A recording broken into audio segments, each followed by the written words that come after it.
So, ayun, sa tagal kong hindi nag-voice record, hello sa inyong lahat. At ito ngayon, start na ng ating bakasyon. Siyempre, hindi tayo magpapatalo sa mga ibang nagbabakasyon. Kailangan maranasan rin natin. Ganun. So, nung pagkarating nga namin sa aming patutunguhan, bago kami makarating ay naramdaman na namin ng aming kagutuman. Kaya, go naman kami sa isang resto doon malapit na sa pupuntahan namin na beach. So, kung mapapansin nyo, si Jessie ay talaga namang halatadong gutom na. At after naming mag-order dyan, napaisip lang ako kung anong outfit ko for tomorrow, ganun.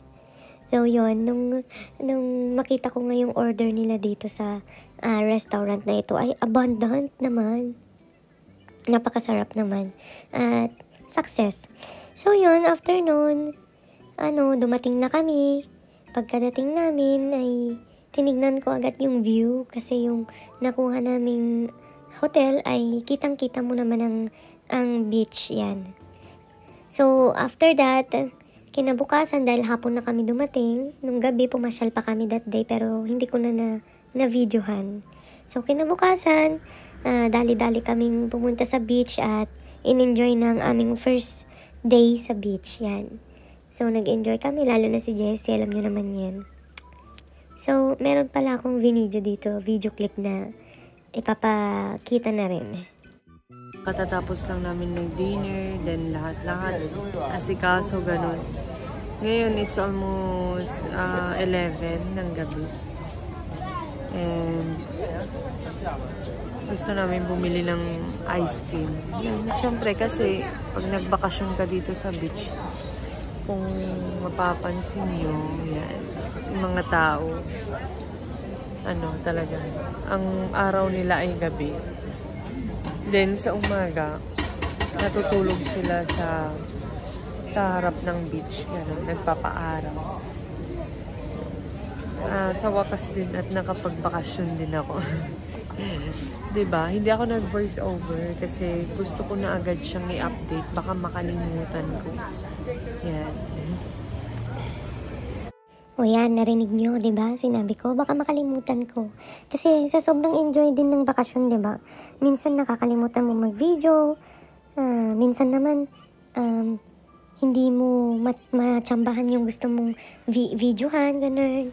So yan, yung mga pinag-video ko dyan, mga taong umiikot-ikot lang sa gabi kasi nightlife nga. So, merong public market din sa gabi. Okay naman, pero it doesn't mean na bibili ka. Kasi ang mahal. So, pangatlong araw na ata namin dito o pang-apat. So, 1 week lang yung vacation namin. Sobrang sumakit yung likod ko. Kaya sabi ko kay Jessie na, masahin niya ako. Big boy naman na siya. Siya na rin naman nagsasabi na big boy na daw siya. Kaya, tignan natin kung hanggang saan ang kaya niya. Pero, yun nga, kidding aside, gugustuhan ko rin naman na nagbabakasyon ng mga ganito. Diba? Kasi, pag palagi ka rin naman nasa city, o lagi ka rin sa work, meron din mga toxic times na hahanapin mong bakasyon na to gusto mong yung umalis muna sa mga stress, di ba? So, after nga niyan, masasabi ko naman na success yung masahe ni Jessie. Success. Very good naman siya that moment. So, hindi na talaga ako nakapag-video niyan hanggang mag-end na. Dahil nagkaroon ng sakit si Jessie nung nasa bakasyon kami. So, wala na akong panahon na mag-video. After this na lang pagka-uwi namin, pumunta kami sa Gardaland kasama yung mga pinsan niya, syempre. At naglaro-laro na naman sila. Kasi summer is mas more on activities. Then, yun, hanggang gabi na naman kami dyan sa Gardaland as usual. Dahil naka-regular siya, yung unlimited yung ticket niya. So, nung kinabukasan din, merong ano, yung parang Sagra is like sa plaza, 'di ba? Fiesta ng lugar nyo. Pumunta kami kasi merong activities para sa mga bata. Ayan. So, kwentuhan lang. Nais ko lang i-share ay this summer is very, very okay. Even in work.